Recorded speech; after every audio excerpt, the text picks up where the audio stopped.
Great. So welcome everyone to our webinar, Serving Victims of Crime, Elder Justice Funding and Delivery Models. This is part of our Serving Victims of Crime series, in which we will be talking about different service delivery models as well as funding that can support legal services as they work to serve victims of crimes. Other webinars in this series will be on foster care and domestic violence. Those are forthcoming, so stay tuned. Today's presenter, so my name is Casey Chiapetta. I work with NLADA on the civil legal team. We also have Jessica Brock from Indiana Legal Services, who is a staff attorney on their LAVA project. We have Karen Buck from SeniorLAW Center. She's the executive director, and that's based in Pennsylvania.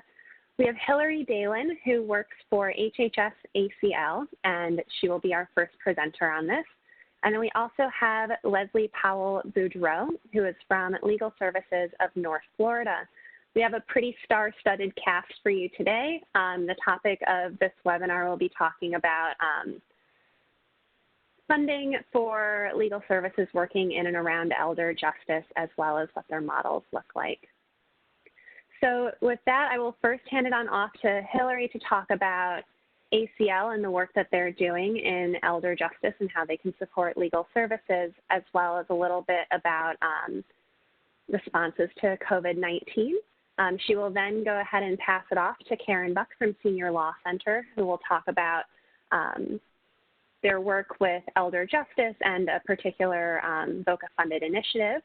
Then we will hear from Indiana Legal Services about their LAVA project and how that's funded. And then finally, we will hear from Leslie, who will talk about their work throughout the state and partnerships and how they're implementing their various projects. We also have time for a Q&A at the end, so if you have any questions throughout the webinar, feel free to send those in at the chat box on the bottom right of your screen. You can also message me individually. I will keep a running list of questions, and depending on timing, I will either ask them after individuals have presented or save them until the end. So with that, I hand it on off to Hillary. Thank you, Casey, and thank you everyone for joining us, and thank you especially to my co-presenters, who I feel very blessed to consider friends, who we also fund under the Older Americans Act, and in 2 of the 3 cases through grant funding, and from whom I continue to learn a lot every day. I wanted to start by giving everybody a brief overview of the Administration for Community Living, Office of Elder Justice and Adult Protective Services, just in the event that there might be someone who isn't familiar with us. I always like to say that our office name is a misnomer in the sense that we do a great deal of elder justice work. We do consider ourselves the federal home for adult protective services, which is very important for reasons that go beyond this webinar. But if anyone wants to talk to me about that, please don't hesitate to be in touch. We also do a fair amount of elder rights work, including the Legal Assistance Enhancement Program grants, the National Center for Law and Elder Rights, both of which I will be talking about in a moment, as well as we have the privilege of some oversight and support for the Older Americans Act funding that goes to legal assistance programs in every state, including, I hope, from some of the 100 or so participants in this webinar. And it's important to note this because aligning elder rights with elder justice and forging strong relationships and foundations at the national, state, and local level is what we need to establish a more just society. And that's never been more true than now.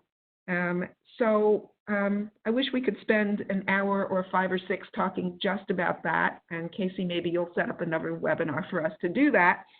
But right now, what I want to do is walk you through some opportunities and some resources from the Administration for Community Living, specifically from our office, for everybody on this call.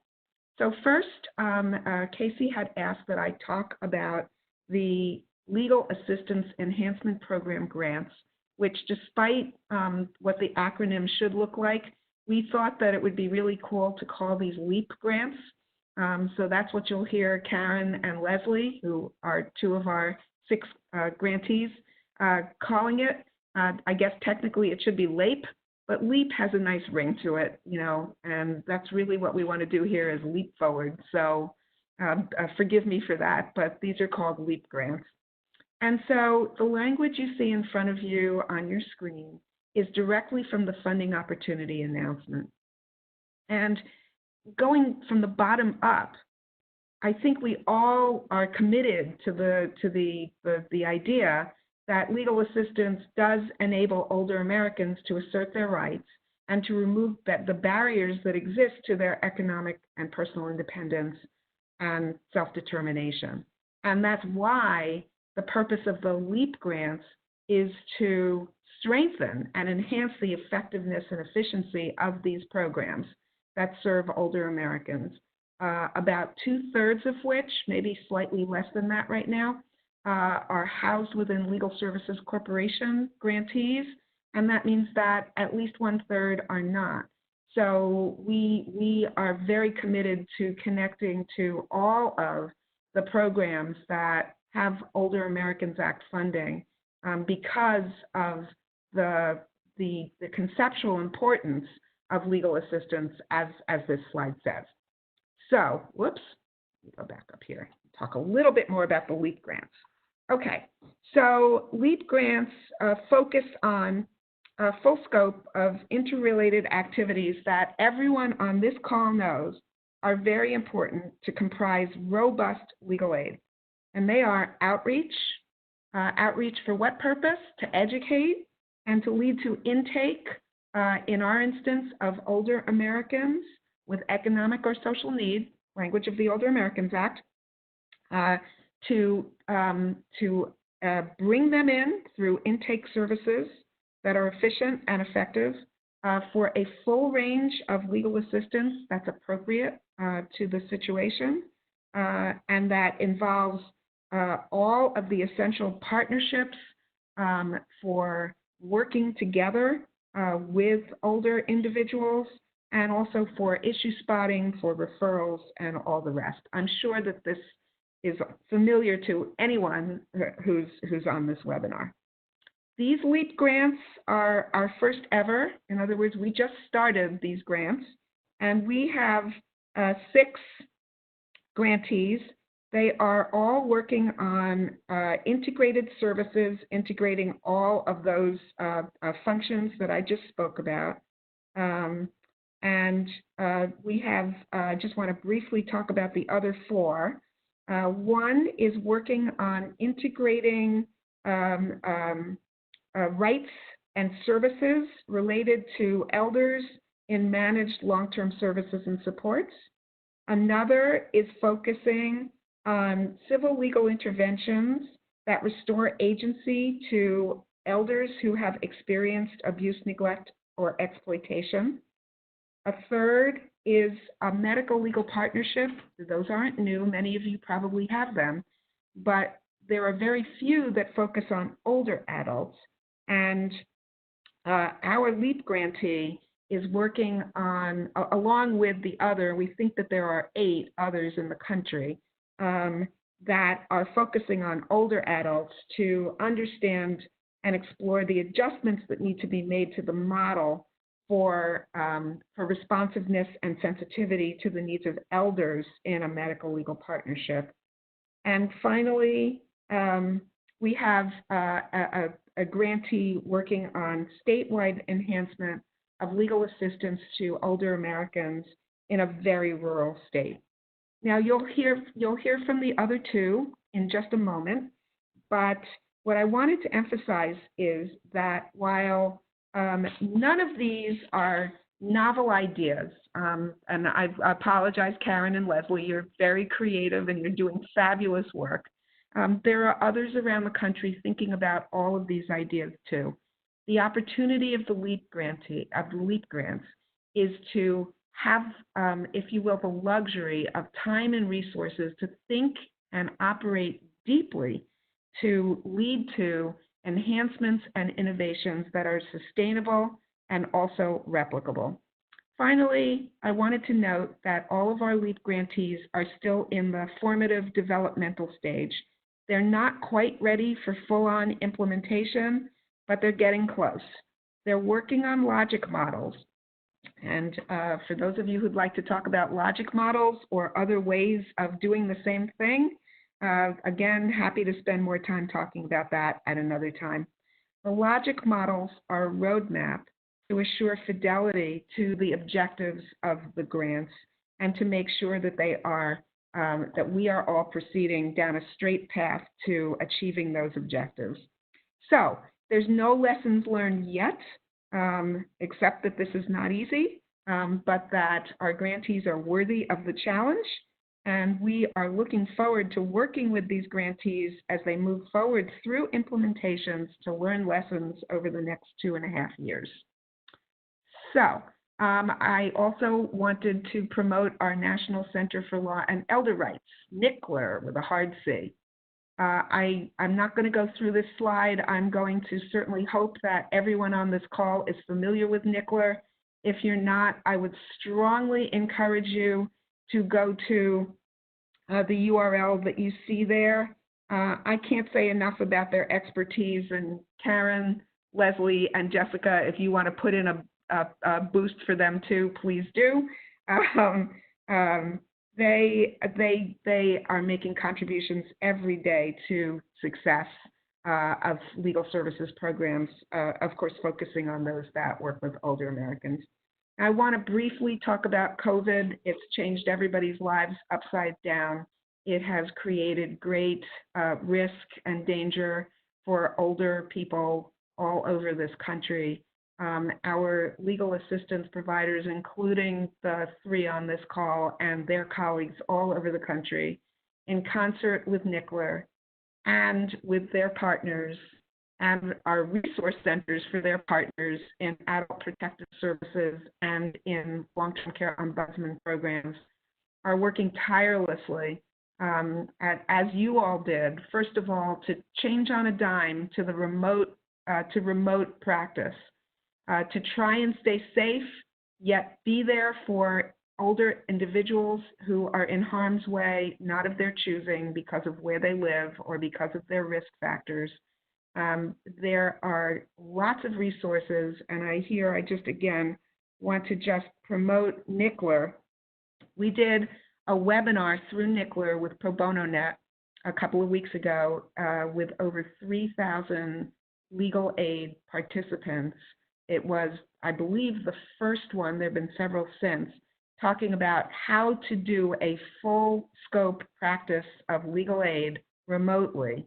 We followed that up with a Q&A webinar, fact sheets. There's going to be an article coming out soon, and NCLR is doing at least weekly tips that are coming by email. Sign up for them, please, and also webinars about COVID. And finally, I want to promote their case consultations. They really are experts. And I will say, as someone who was a legal aid lawyer and manager for many, many, many years before I came down to work for the federal government, that there's always something to be learned. And no matter how much you think you know, the fact is about COVID, none of us know anything. So I would just encourage you to consult with NCLR. By the way, their latest email tip was just a couple of hours ago, and it was about the complexities of getting the stimulus payments for certain SSI beneficiaries who have not filed tax returns and who have kids. And it's clear and concise. So anyway, I don't want to take any more time here, but just to really emphasize that NCLR is a great resource, and that we also are very eager to know what you're doing, and just really would be very happy to speak with you myself if you would like to. That's how I got to know Jessica, right, Jessica? We just connected over some shared interest and passion for legal aid combating elder abuse. And so I would just encourage, if you'd like to chat with me, to do that as well. And with that, I'm going to turn us over. Oh, I forgot the Elder Justice Toolkit. How awful. I want to encourage you to look at the Elder Justice Toolkit. This is literally what it says it is. It is a practice toolkit for overburdened, understaffed legal aid programs. This toolkit has a number of modules that will literally walk somebody through identifying and handling elder abuse legal cases in a trauma-informed way, no matter where you are, no matter what part of legal aid you're involved with. There's a national template. It has been customized for about 2/3 of the states. If it's not customized in your state and you would like to talk about customizing it or having it customized for your state so it can be used by your legal aid program, please be in touch with me, and I would be very happy to talk to you about that. And with that, I'm going to stop talking and hand this over to Karen Buck, Executive Director, SeniorLAW Center. Thank you, Hillary, and thank you, Casey, and everyone joining us today, and of course to my co-presenters. It's great to be here virtually with all of you. I'm going the wrong way on the slides, but I'm learning this WebEx. As Hillary and Casey mentioned, I am the Executive Director of SeniorLAW Center based in Pennsylvania. We are headquartered in Philadelphia with 5 offices in the southeastern region of Pennsylvania, and we also run the Pennsylvania Senior Law Helpline, so reaching all 67 counties through helpline legal services for older people. And this is our mission. Fairly new mission statement. We're 42 years old. Like many of you, we are a legal services organization targeting older people, and we framed it to say we're seeking justice for older people by using the power of the law, educating the community, and advocating on local, state, and national levels. And we are using terminology very carefully. Advocacy is such an important part of what we do as legal services attorneys, and it's a real critical piece of what we do in addition to legal representation and education. And this is a little snapshot of our organization. We're now about 35 at diverse, and I underscore diverse. We're very multilingual, multicultural, and we're very proud of that, from 25 to 65 years of age and growing. Attorneys and legal advocates, and we're serving approximately 10,000 older people in Pennsylvania each year. And like most of you, all of our services are free, and a la the Older Americans Act language, we are also targeting seniors in the greatest social and economic need. And I'll talk a little bit about our COVID-19 responses towards the end of my presentation, should we have time. But we have many special projects listed here, really comprehensive legal services, and always looking for new and innovative ways to do legal services for older people, including court-based access to justice projects.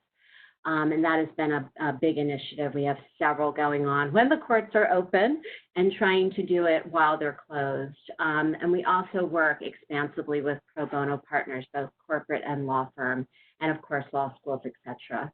And our advocacy on the statewide, local, and national level has probably never been more important than it is right now during COVID. And we'll talk a little bit about that. And still going in the wrong direction. So I know we're here also to talk about how we fund elder justice in our country. And so this slide really talks about some of the federal funding streams that we have pursued successfully, and some that come through the state. So as Hillary mentioned, yes, we are the largest Title IIIB provider in Philadelphia County, which happens to have the unhappy moniker of the poorest large city in the nation. So we are facing extreme poverty in Philadelphia, extreme senior poverty in Philadelphia. Over 20 3% of seniors in Philadelphia live in or below the poverty level, and 50%, 1 in 2, live at 200% or below. So we are really struggling in Philadelphia, and deep poverty is an issue as well. So we are the Title IIIB, primary Title III provider in Philadelphia. We have 2 colleagues we work closely with. And then, of course, we have our 67 counties in Philadelphia and 52 area agencies on aging. So we do try to be collaborative in working with them. As Hillary mentioned, we are happily one of 6 LEAP grantees through ACL, and we're very grateful for that support. And just briefly, our project is focusing on seeking justice for grandparents raising grandchildren in Pennsylvania. Again, not a new idea. We've been actually doing that for about 20 years, but it's the first time we've had a real significant influx of support to do it really comprehensively and to respond to the opioid crisis in our nation, which was the crisis we were really focused on, like a target before the most recent crisis, and we'll continue to focus on it. In Pennsylvania alone, we have over 100,000 children being raised by grandparents and other older people raising young children, and we know the challenges of that. So we are really digging deep to be creative and innovative in how we expand intake, education, outreach, and enhance a whole range of legal services for these multi-generational families, which are really also really challenged during this COVID crisis, as children are at home and their grandparents and older caregivers are most at risk for the virus. So we're really excited to work with ACL on that program and expanding the legal services and responses to those intergenerational families. And they're really heroes doing tremendous work for these kids at risk. And our Secretary of Aging estimates that grandparents raising grandchildren are saving at least $1 billion in costs to our Commonwealth. Briefly, some other funding streams we've pursued successfully, and I'll talk more about our specific victim services in a minute, are JAG funded programs, Justice Assistance Grants. They also come through our VOCA administrator in Pennsylvania.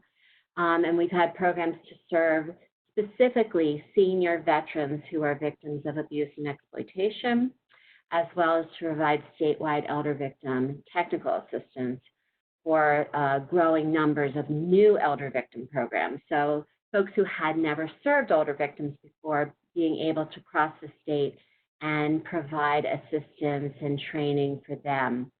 And that's been a wonderful program. And then many of you have received or are quite familiar with the Department of Justice Legal Assistance for Victims program, funding program, and that was some of our earliest funding for older victims. And so we strongly emphasize those when they are available to look at how we can serve older victims, not just of intimate partner violence, but other forms of elder abuse. I put in CDBG, which is our Community Development Block Grant, because we receive that money in good times, and we're hoping it will continue, to work for older people who are facing foreclosure and other housing crises, not specifically victims, although there certainly are many housing victim-related issues.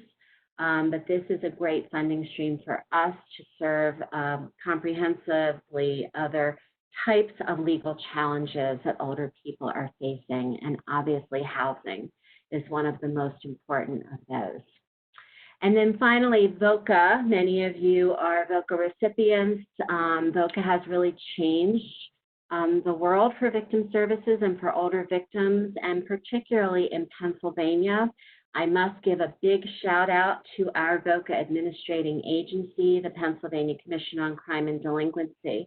They have been a leader, I think, nationally in really prioritizing the needs of older victims with their funding and with their initiatives, and also prioritizing civil legal services. So they from the get-go, have really focused on the needs of older victims and tried to make sure that a significant amount of Victims of Crime Act funds in Pennsylvania went to serve the needs of older victims.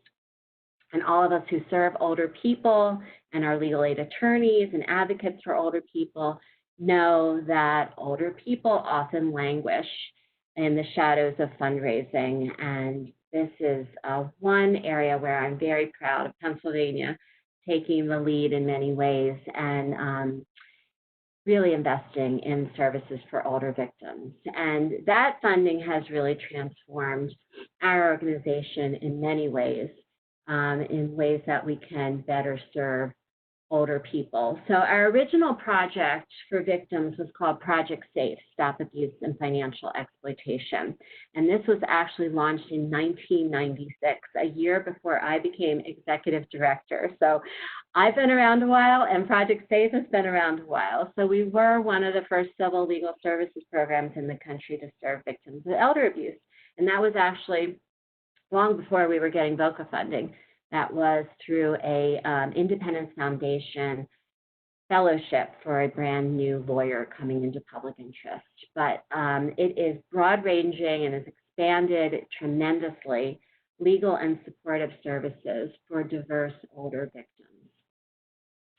So that was our original project. And this is what Project SAFE has provided and is now providing. Very broad, supportive, and legal services, direct legal representation and counsel, both, of course, for physical abuse and protection from abuse, as well as the broad-ranging and very devastating forms of financial exploitation that are facing older Americans. We also address other forms of abuse, emotional abuse, sexual assault, etc. And I would just point out that criminal and civil justice partnerships are so important to this project. We work very closely with our prosecutor's office, with the district attorney, with the U.S. attorney, with the attorney general, as well as, of course, all of our legal services and victim services partners and our aging network partners. So it is primarily legal services and legal options and safety planning for older victims. But we also try very hard to provide a whole range of supportive services, recognizing that people may need help negotiating healthcare, counseling, access to emergency financial assistance, housing help, etc. And we do home, hospital, and nursing home and long-term care visits when we used to be able to visit our clients in their residential facilities, and their homes, which of course has been put on hold for a little bit. But I think that's a very important part of this project, that we go where people live. We're in the community, and many of our clients are very, very vulnerable. We're also, of course, trying to connect them with victim compensation assistance, and I mentioned the holistic connections to other supportive services. And importantly, and this is part of our many projects at SeniorLAW Center, we have 8 community clinics where we're doing intake in the community in normal times when we can be out in the community and be there where individuals are and serve them in the languages they speak. And I'm keeping an eye on my time because I know it's going quickly. Here's some of the ways that we've been continuing to expand our Project SAFE and our victim services through VOCA. So we were able to open 4 additional offices to specifically serve victims in those communities. And these are primarily rural and suburban communities surrounding Philadelphia. And that was a big, big step for us. We have always had a large Philadelphia presence, a very big city in America, a very poor city, as I mentioned, and now we are able to really have boots on the ground and offices and to be connecting with victims in their own communities and the partners that we work with so frequently. And so that was a big expansion that we're so grateful to the VOCA investment in. And that was primarily focused on various forms of financial exploitation. Additionally, we are now, as most of the VOCA providers know who are on the call, and thank you, Department of Justice and OVC, are able to expand the services that we provide. So we are able to address the ancillary, expanded legal issues that victims are facing that arise from victimization.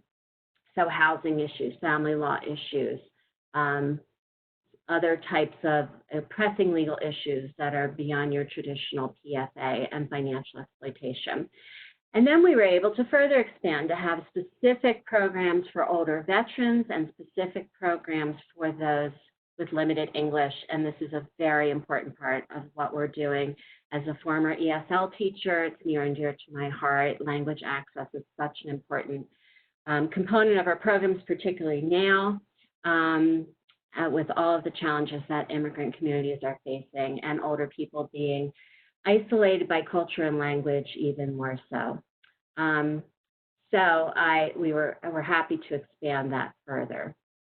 So I only have a couple minutes, maybe, but I'm going to quickly try to go through some of our COVID-19 responses for victims, especially during this time. So, of course, courts are closed, but we've been doing emergency responses, including important emergency protection from abuse responses. We all know that older victims in isolation are even more at risk during this time and during this crisis, and we believe that elder abuse is even more hidden during this crisis, and we're all very concerned about that. So with the courts and our domestic violence and other partners, we've been creating emergency responses so that despite court closures, we can ensure that people have the emergency protections that they need. And we've also been advocating statewide with our courts. We have 62 judicial districts in Pennsylvania, and everyone does things a little bit differently. So as we're working through our statewide senior law helpline, like many other senior legal hotlines and helplines around the country, we're hearing from people throughout the state, and we want to be able to guide them, and particularly victims, to get the emergency resources and responses they need during this crisis. Everyone hears me talk about our really transformative Supreme Court Elder Justice Initiative, and our Supreme Court has really taken tremendous leadership, shown tremendous leadership in making elder justice a priority. We have an Office of Elder Justice in the courts, and that has really been transformative for us. So the last couple of pages I just have, we've created some COVID-19 flyers, and as well as a health and wellness questionnaire for clients, where we've been looking through all of the issues that seniors are facing, and specifically the priority legal issues during the COVID-19 crisis. So I don't have time to go through them, but they are in the PowerPoint that will be shared, and lots of great resources there. I think I'm out of time. Casey's giving me the time. Of course, we could all talk much longer about all of these wonderful resources. I hope that we have time to share and connect further after this webinar is over. And I'm happy to turn it over to Jessica now to share about her program. Thank you, Karen. My name is Jessica Brock. I'm a staff attorney with the LAVA project at Indiana Legal Services. We are the LSC legal services provider for the state of Indiana. I started at Indiana Legal Services in January of 2017 as one of the founding attorneys in the LAVA project, and I am very grateful for the opportunity to share our experience in creating, funding, and nurturing a successful legal services project for older adults and endangered adults who are victims of crime. I hope that our experience will be of some help or inspiration to you. Here's the necessary language. So what is the LAVA project? We wanted a catchy acronym for our project, and LAVA is what we landed on.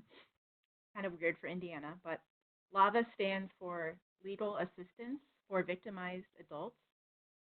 And the mission of the LAVA project is basically divided into two arms: provision of direct legal services to victims of crime, and provision of legal education to professionals and the public. We provide quality legal representation to seniors and endangered adults who are victims of criminal behavior, including abuse, neglect, and exploitation, in order to ease or eliminate the negative effects of these crimes. We also provide law-related education and proactive programming designed to empower seniors and endangered adults. And this includes trainings for staff at financial institutions, adult protective services, area agencies on aging, and members of law enforcement. I want to briefly talk about who our clients are.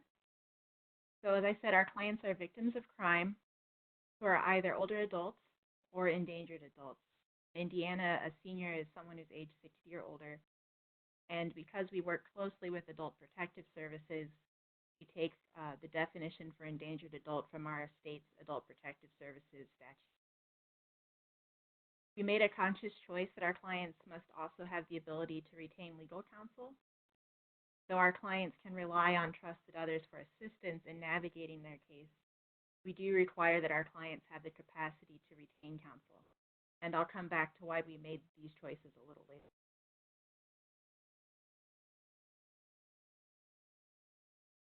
Just a few examples of the kinds of cases we take. Really like for the work most of you do, we provide legal assistance like any law firm would, ranging from legal advice to extended litigation and appellate work.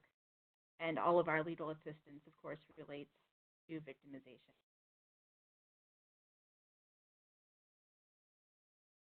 So believe it or not, the LAVA project actually came to be thanks to an NLADA meeting in Chicago in the spring of 2016. Our resource development director, Ron Geyer, was attending the meeting in Chicago, and at this meeting, different funding possibilities for legal aid programs were discussed. And VOCA, Victims of Crime Act funding, was one of the funding possibilities discussed at the NLADA meeting. Dennis Frick, who is the director of the Senior Law Project at Indiana Legal Services, had long had an idea of creating an elder abuse project. Dennis has been at ILS for over 40 years and is a prominent member of the Elder Law Bar in Indiana. And from his experience, he saw that there was a need for an elder abuse project. Dennis also recognized the importance of creating a project where the victims were the clients. There were other efforts around to provide guardianships or work with people through advocates. And while these were and are incredibly important, we sensed an unmet need to represent victims directly in our area. So shortly after Ron returned from the NLADA meeting in Chicago, some articles ran in the Indianapolis Star about the Indiana Adult Protective Services units being overwhelmed and underfunded. I'm sure that's unfamiliar to anyone else on the call. Ron and Dennis had the foresight and the creativity to think about creating a project that would address the need for an elder abuse project, the need to have a project focused on direct service to victims, and the need to offer services to adult protective services. So they decided to apply for VOCA funding to make this project possible. They put together an application in 2016, and due to the desire to work closely with adult protective services, they decided that the project should be structured so that any member of the APS client population would be eligible for assistance in the project. So therefore, our client base was defined as victims of crime who are either seniors or endangered adults using the APS definition, and that the client must have the ability to retain counsel. So we started in January 2017, VOCA funding, and we are a statewide project covering all 92 counties. This is the front page article from the Indianapolis Star in 2016 talking about APS's more assistance given the amount of work they had to do.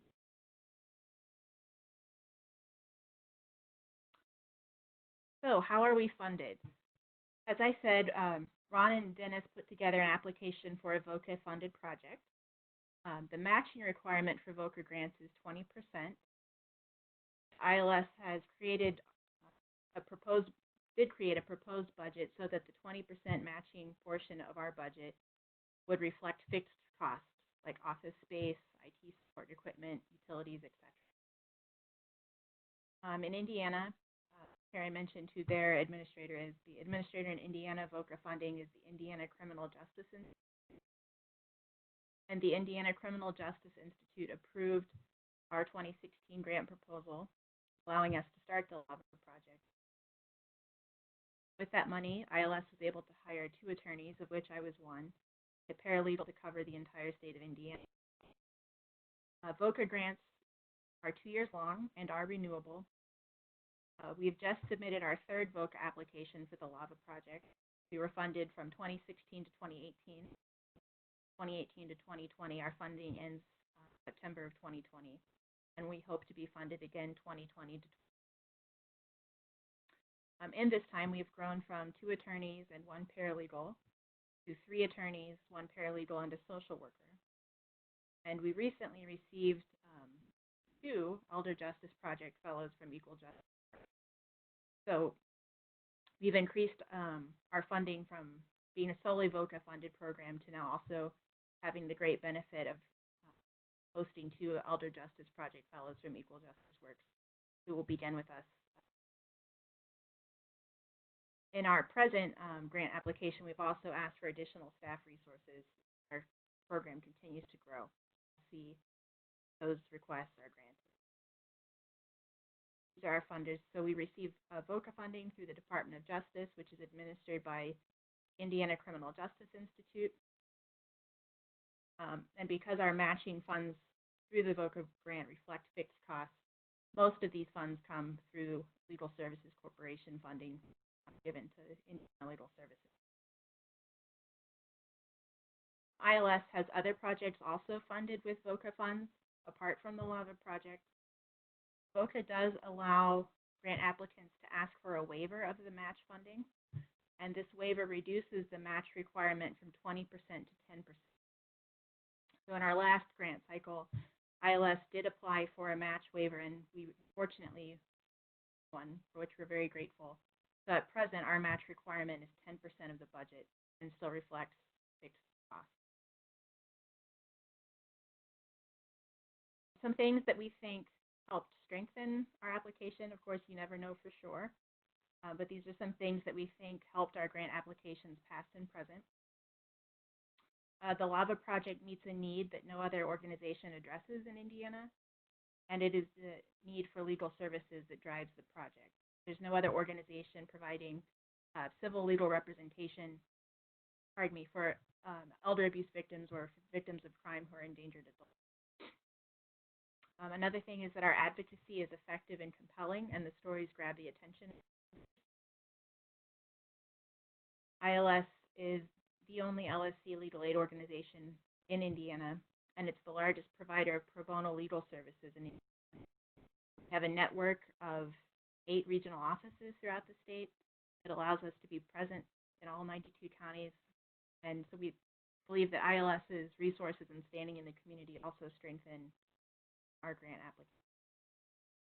At least initially, and I think still to this day, Dennis Frick, who's the project director, his experience in standing in the legal community certainly helped give credibility to our initial application.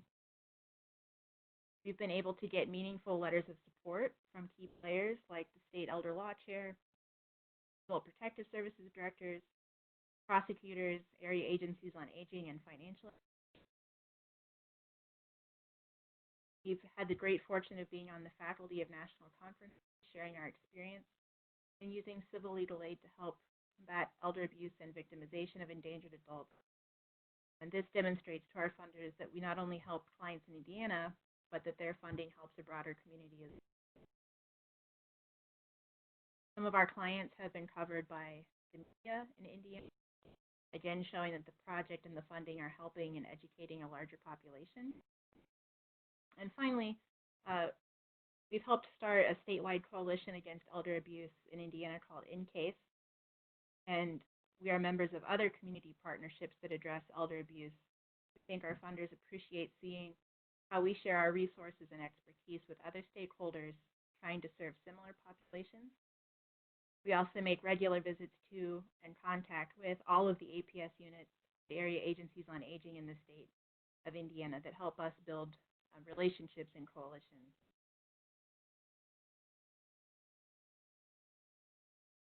As I just mentioned, we do coordinate with APS and area agencies on aging, financial institutions, police departments, We've given trainings at roll call for officers, before they go out on shift.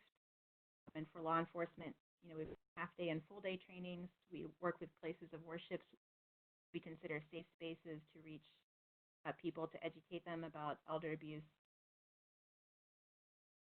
It can be a difficult and time-consuming thing to make community outreach a priority because of the geographic distances we have to cover and because of the demands of our caseloads, but we believe that this is an equally important part of our mission, provide community outreach and legal information to the public. We prioritize this for a couple of reasons, including that outreach is a means for maintaining referral networks. As outreach increases, so do referrals for cases, and establishing new referring partners. Community outreach is also a way to educate professionals who may meet our clients first and help identify victimization, like law enforcement, financial institutions, medical professionals, social workers, domestic violence advocates, etc. And it's also a way to provide information to the public and reduce the stigma around elder abuse.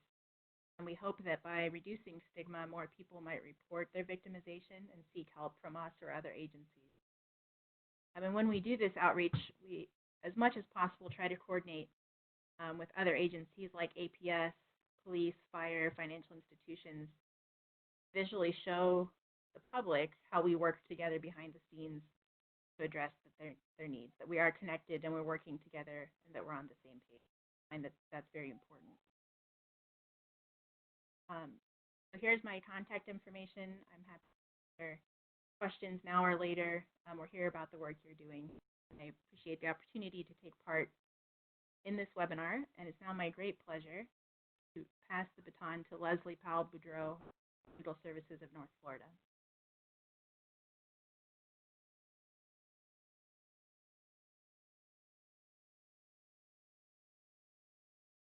Services in North Florida.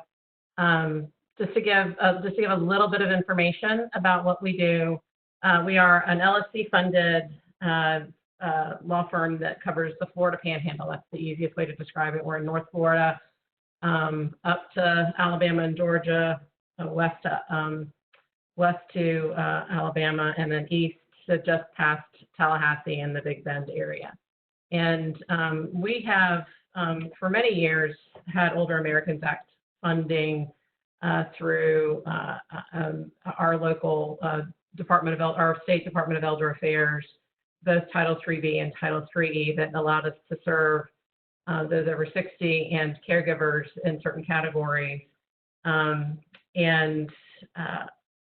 What we have found over time is that that's simply not enough to cover the need, as any of you who receive those funds has probably found. We're always competing for those pots of funds with others who provide food and other forms of care that seem more like basic necessities, and it's the typical challenge of explaining the value and importance of legal services within some of our communities. In 2000, I'm not even sure what day it is or year, but a couple of years ago, we had our Elder Affairs representative actually reach out based on funding that they had received from ACL to do what was then called the Model Approaches Project. And it was a statewide effort through Elder Affairs to really try to form some consistency amongst our programs and really build the work that we were doing. And so they had successfully implemented that project over the past several years. And when the LEAP funding that Hillary spoke of became available, reached out and said, hey, what do you think? And in particular, they were very interested in the issues surrounding elders who were recovering at the time from Hurricane Michael, which came through our service area in October of 2018. So we started that conversation and looked at how we could define this as a statewide project. And we have a really good relationship with the other legal aid programs in our state, and in particular, Legal Services of Greater Miami had also faced a significant hurricane in 2017 and was recovering. And so we put our heads together and really talked about who we saw had the most critical needs within our community, where the gaps were in the services that we were providing. We also receive Department of Justice funding. Some counties we get CDBG funding, some counties we get VOCA funding, but it's all very finite and focused on these targeted populations. VOCA in Florida, for example, doesn't allow us to do any outreach and any community education. It's strictly case services. So getting into the community and helping people understand their rights is not really part of the VOCA mission, which is a huge gap when you're trying to talk to elders and explain to elders that the treatment by their family members is inappropriate, and beyond inappropriate, it's illegal. So we really sort of put our heads together on where do we want to fill these gaps, and how can we, between the mostly rural Florida Panhandle and the mostly urban Miami-Dade County, create a model that fills the gaps that we're seeing and addresses those really specific issues of disaster response. Some of y'all may have heard after Hurricane Irma, there were issues in the nursing homes where air conditioners were not functioning or potentially even there, and generators were certainly not there in most of those nursing homes, and people died as a result of that lack of disaster planning in some of those South Florida nursing homes. And so that's a real critical need that because it hadn't been paid attention to, and we hadn't had a serious storm in a number of years, had essentially been ignored. We were facing increases in homelessness. We were certainly seeing increased consumer scams and other forms of economic exploitation. Again, that elder abuse that I spoke of. So we again put our heads together, saw these critical needs, and said, this seems to be what we should be working on. This seems to be where the gaps are, and we can create a model that our colleagues in Florida and perhaps elsewhere could use tools, and that creative piece, that luxury of time and resources to identify what those better tools are that Hillary spoke of would be available and would be something we could create. So we started writing the script. We started putting together the plan of what this would look like. That was through the application that we submitted. We reached out to a lot of our partners. I noticed that some of my colleagues from Three Rivers Legal Services, just east of us, and Bay Area Legal Services, which staffs the Senior Legal Helpline in Florida. I noticed them on the call as well. And we reached out to them. Three Rivers was actually, through that Model Approaches project, able to launch a medical legal partnership, and so they had learned a lot of lessons that we could take from. And we just had some really intense conversations.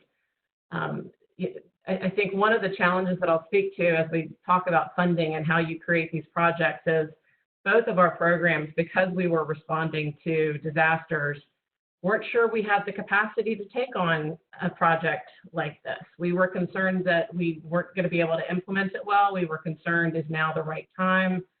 And I'm sure we'll still learn lessons as we go through this process, but I think if you asked either of us, it was worth the investment of time to really put those thoughts on paper and talk about if we could envision what's missing and what we would do to fill those gaps. To really just go through that exercise was really critical to the project, and I think to our understanding of the systems that exist in our state. So part of the LEAP project grant was to focus on these four focus areas that are on the screen in front of you: intake, outreach, direct legal assistance, and essential partnerships. As part of that Model Approaches grant, the Department of Elder Affairs had worked to develop a risk assessment tool that elder providers could use to identify whether or not there was a legal need amongst the people they were serving. This is a tool that was created by Pro Bono Net and has been launched in a number of other states as well. It's developed specifically for different states. It's really an excellent way to try to communicate that question that many of our community partners see of how do I identify that the problem my client has is a legal need and has a legal solution. And it's a tool that we're continuing to roll out in Florida and sort through and train the users on and do all those things. So again, it's yet to come what we learned from that and how well we can deploy that across the state. The other component was outreach, really developing comprehensive tools to do that outreach and education and develop deeper relationships with our providers. It's great that we can engage in referrals, but what's the conversation that we should be having with each of them to better understand what they're seeing in their work and how we can support the people they're serving and vice versa. Direct legal assistance is something that seems like we're all doing is all of those critical needs that seniors see, whether it's housing or food access or abuse, economic issues, all of those things. But we also said, we've got all these pro bono attorneys or people that we want to do pro bono, and we think that they would do more of it if they knew they were supporting our elder population. But how do we get them trained? So what are the tools that we would create if we were going to really train the private bar in doing this kind of work and doing it in a trauma-informed, compassionate way? And then again, the essential partnerships. Who needs to be at the table for this project to be a success? I've talked about the Senior Helpline. The Florida Health Justice Network is based out of South Florida, but Miriam Harmatz is serving the entire state in the work that she's doing.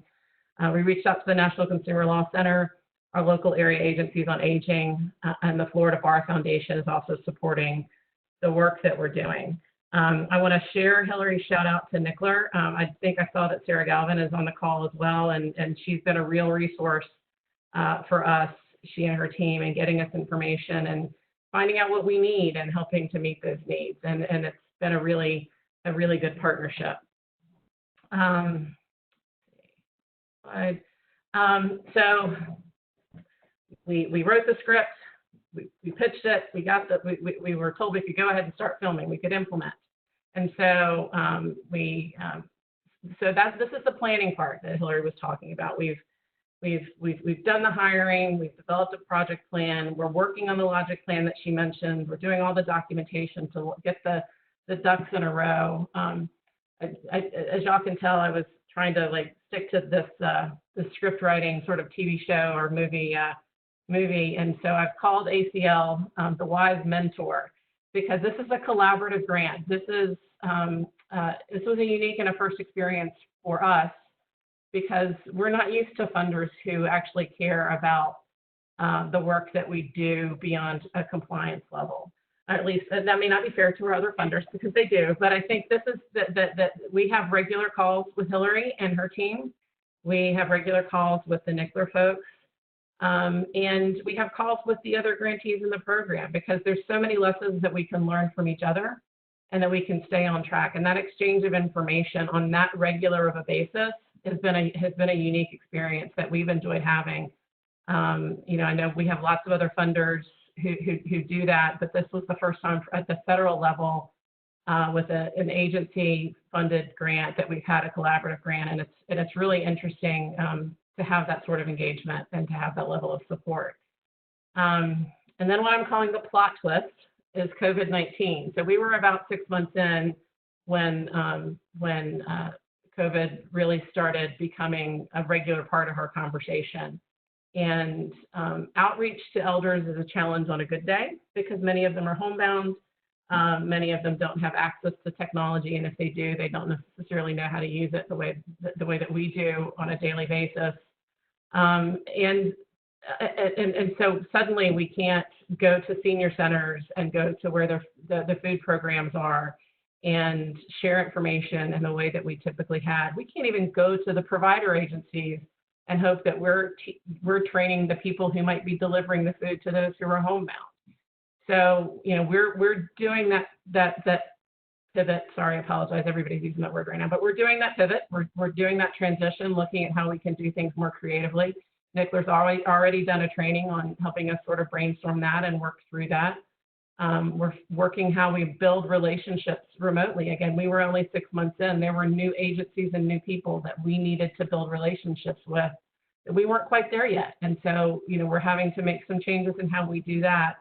And then again, the new legal issues that we're all seeing. We're seeing all sorts of issues with the stimulus checks and elders have unemployment assistance applications. The food programs are all different. The eviction moratorium in Florida is this patchwork that doesn't always make sense on a good day either.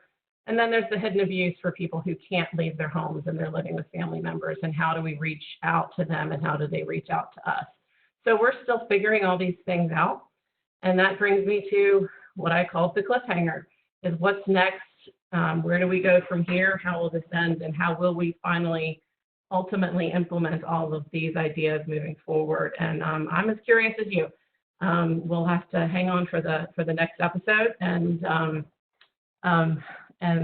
see what's to come. But it is a really exciting program. It is a really exciting partnership between two very different programs and very different communities to really find that sweet spot for where Florida can work best together to serve our elder population. And so my contact information is on the slide for any questions that we aren't able to get to in the next little bit of the program. Please feel free to reach out. I guess it's back to you, Casey. Thank you, and thank you to all of our presenters for talking about their work. If you have any questions, go ahead and send them on over to me either through the chat option or the Q&A. I will be reviewing them as they come in and then posing them to our panel. So feel free to go ahead and send those in. I do have one question coming from folks. Do you have tips on how to strengthen grant applications and identify partners in the community to work with? And that's open to anyone who wants to share. So this is Karen. I'll take a crack at that. So I think there's two universes that we're dealing with, the current COVID-19 crisis. And we didn't get to talk about it much, but we launched a COVID-19 fund for older people in the Pennsylvania region. And are getting great responses to that. And I'm sure in all of your communities, there are particular foundations and other funders who are launching special resources for all of us to respond to the needs of COVID-19 of our clients during the crisis. And I have to say, the messaging that older people are at the epicenter of this crisis, the most likely to be vulnerable to the virus, the most likely to die, the nursing home challenges and the outrage we all feel about what's happening in long-term care. I mean, those messages have really resonated with funders during this crisis. So I would put that out there. In terms of messaging during normal times, there is an educational piece, I think, as we all know who serve older people, in really explaining, why do older people need lawyers? Why are they facing poverty legal issues? Why do poor people need lawyers? And how the law affects the lives of older people and people in poverty so dramatically. There are many myths and misunderstanding of many funders on that realm. And we did a lot of education to get our VOCA leaders a lot of time and energy to really pitch that and explain to them the challenges that older people and older victims face.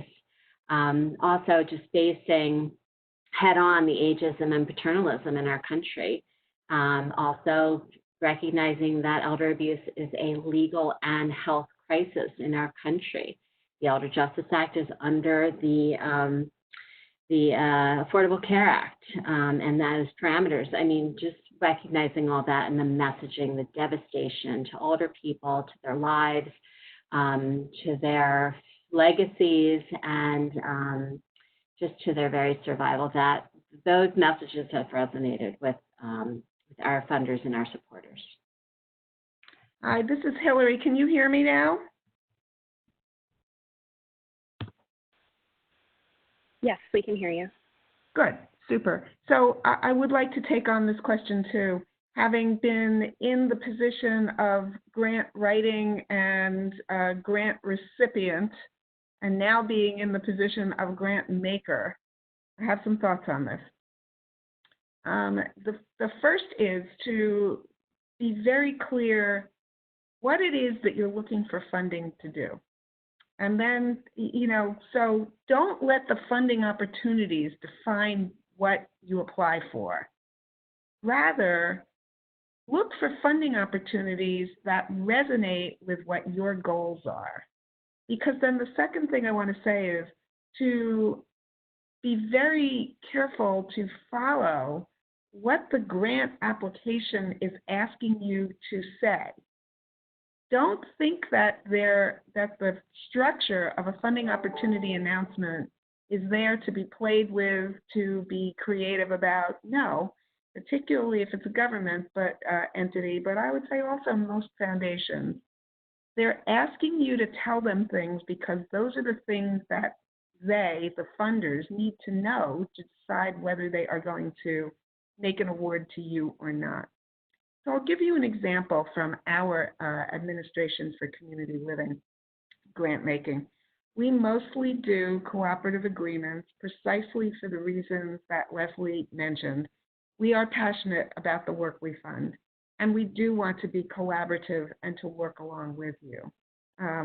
In a cooperative agreement funding opportunity, we're going to tell you exactly what we're looking for. And not only that, we're going to tell you the questions we want you to answer in the application.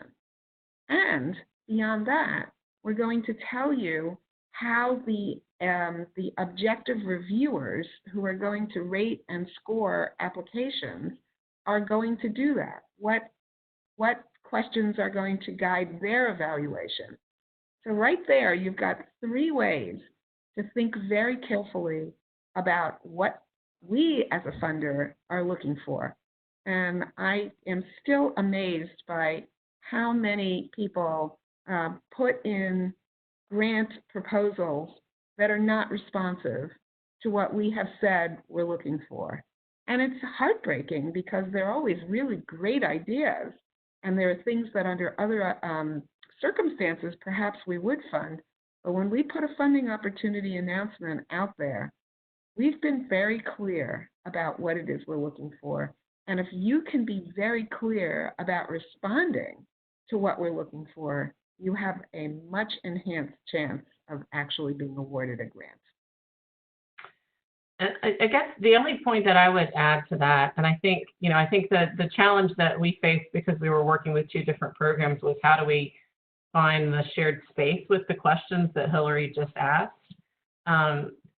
But I also think because we had both been working in that disaster realm and building relationships with those who are responding to disasters in a really intensive way, that it helped to feed this grant. And I think that's one of the lessons that we've learned in disaster response that I think we're starting to do better to apply to every other area of practice and every other area of grant writing that we do, is when we're developing programs, we do work with our community partners who are out already in the community, who may have an interaction that's very different than the interaction that we have with clients. And so those other agencies know us. They reach out to us on a regular basis for information and letters of support and other things so that it's a very natural exchange.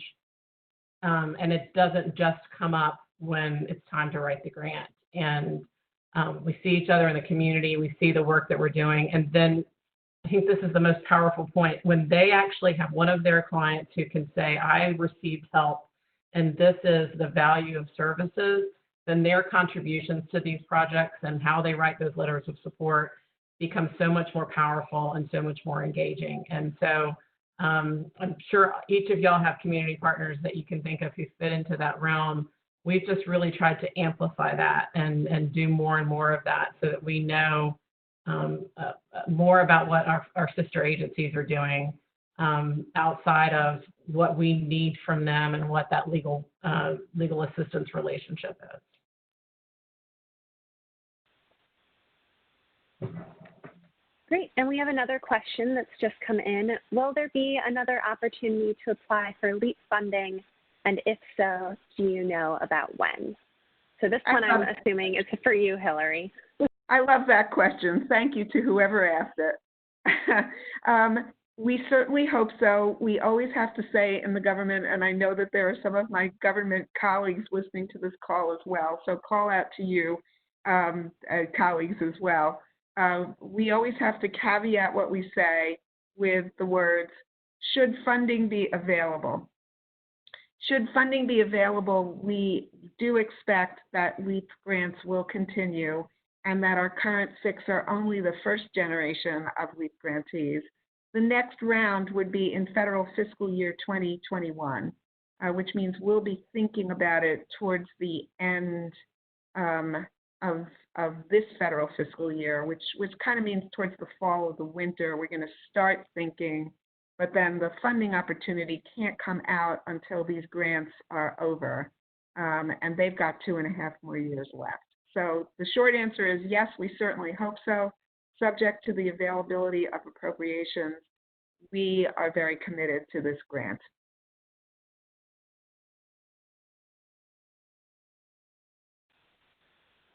Great, thank you. And we don't have any more questions that have come in.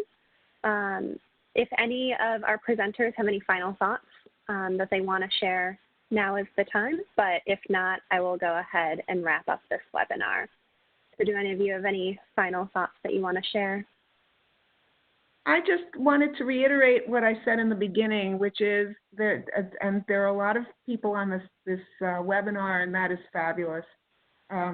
We share your commitment and your passion, and we salute you for the work that you're doing, particularly over the last 6 weeks as our world has turned upside down and inside out, and older adults and people with disabilities of all ages have become at so much higher risk than they were before. So I want to make sure that you understand how incredibly awed we are by everything that everyone on this call is doing, our presenters and also everybody else. And I wanted to reiterate that if you would like to share with me what you're doing, what your ideas are, your thoughts for keeping the work going, but not only that, but for enhancing and innovating, even during this crisis, and certainly as we emerge from it over the next few years, I welcome you getting in touch with me. And as my fellow presenters will tell you, I love talking to people about elder rights and elder justice. So I really mean it when I say please be in touch if you'd like to talk. And thank you for joining us today. I could just add a couple final thoughts. And I don't know if Jessica and Leslie have any. I think it's just as Hillary said, such an important time for partnerships, for us all to be sharing innovations, best practices, how we're working around this crisis to serve older people who are at the epicenter. So to that end, I love that we have an opportunity to connect with others around the country, and NCLR is doing that, ACL is doing that in so many great ways. But I think of all times, it's a time. I think some of our legal services organizations are somewhat fragmented, both from each other and within their states and nationally. And it's a great time for us to try to come together and share more. Again, I think NCLR and ACL are doing a great job of that. I would put a plug in for the American Bar Association's Commission on Law and Aging and their Elder Bar listserv. There's lots of great resources being shared there. I have the privilege of serving on that commission. Also, many of us talked about our statewide senior legal helplines and hotlines, and we have over 30 around the country, so we hope everyone is partnering with them. And they are a wonderful tool to democratize access to justice throughout a particular state. So I also put a plug in for our National Association of Senior Legal Hotlines and Helplines, and we're happy to connect other people with that resource. If you don't have one, we can talk to you about looking to start one and how we're resourcing them. But again, I just think it's such an important time for us as legal services providers for older people to be reaching out and sharing across county and state lines to share what we're doing and how we can learn from each other. Great. And thank you again to our presenters and all of the participants who joined us this Friday afternoon. The slides will be uploaded to the NLADA webinar page, as well as the recorded webinar will be uploaded to our YouTube, which you can access either through YouTube or our NLADA webinar page. Thank you all again for attending. The contact information for all of the presenters is in one of the earlier slides of the PowerPoint, so feel free to reference that and reach out.